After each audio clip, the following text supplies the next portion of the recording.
दस मान चानवा जुरान दरनी अहुरी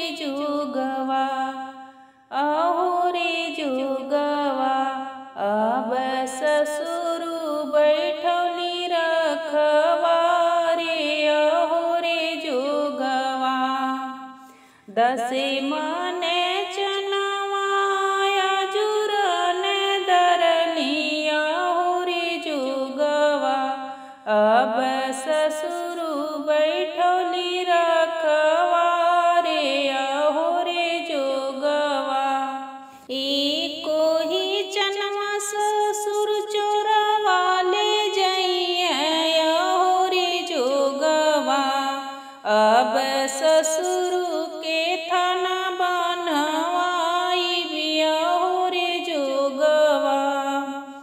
एको जे चनवा ससुर चोरवा ले जइए अहुरी जुगवा अब ससुरु के थाना बनवाई अहुरी जुगवा। दस पाँच रुपया थन दरवा के देबो अहुरी जुगवा अब ससुरु के लेबो छोड़ाई अहुरी जुगवा।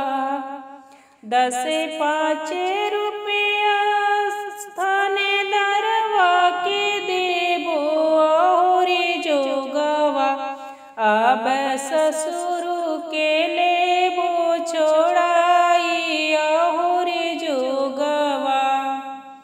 दस मान चनवा जुरान दरनी अहुरी जुगवा अब भसुरु बैठौली रखवारे अहुरी जुगवा अब भसुरु बैठौली रखवारे अहुरी जुगवा। दस